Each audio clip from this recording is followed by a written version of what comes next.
Anyone who was a teacher will tell you that at some point in time, someone has said to them, "You've got it easy," or "How about those holidays? Maybe I'll become a teacher."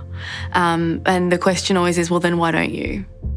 I think there is a lack of appreciation on the whole in terms of teachers and what they achieve and what they do. I don't think teachers are appreciated for the difference that they make to the level that they should be.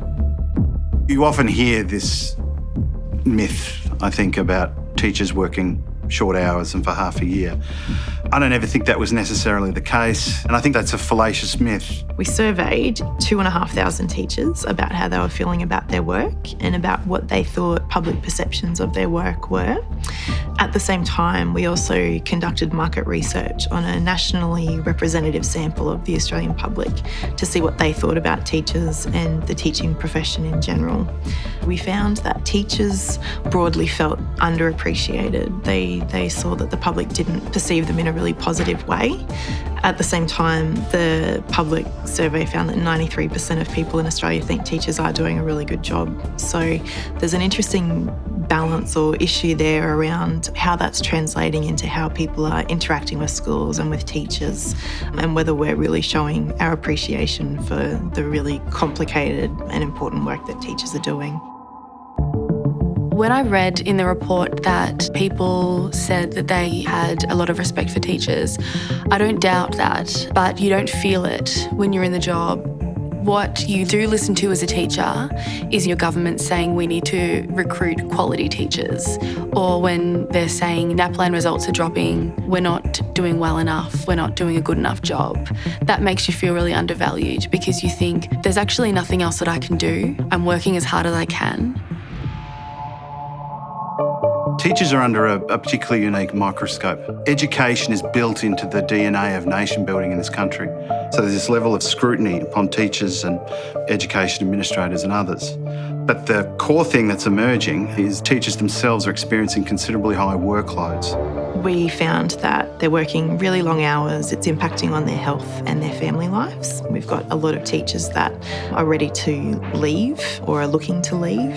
That's something that we're really concerned about. It's such an emotionally taxing profession, and because of the relentless nature of it, it's not a 9-to-5 job. They do so much more in terms of what they give to get the sort of outcomes that they're wanting to get for their young people. And I think that became evident in the report. I left the profession because I was so burnt out. I think that's something we don't talk about enough, the emotional labour of teaching.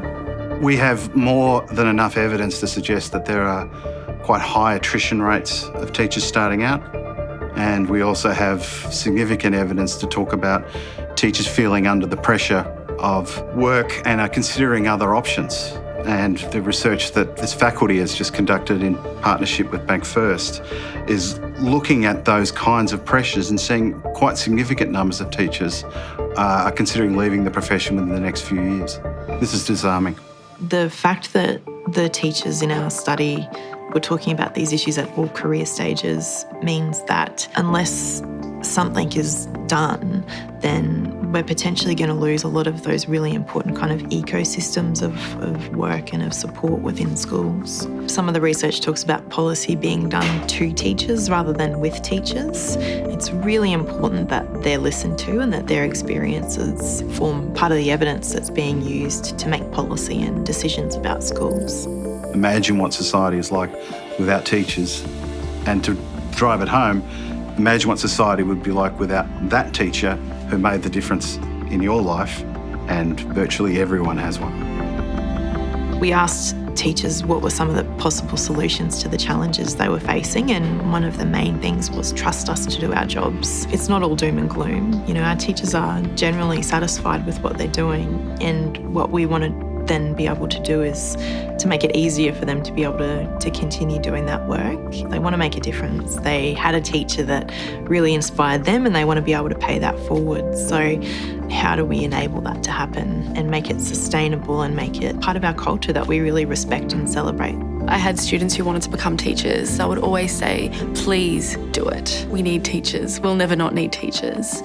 I would never discourage anyone from entering the profession, because if you're looking into the future of your life and thinking, how can I do something that means something and something that matters, you can become a teacher.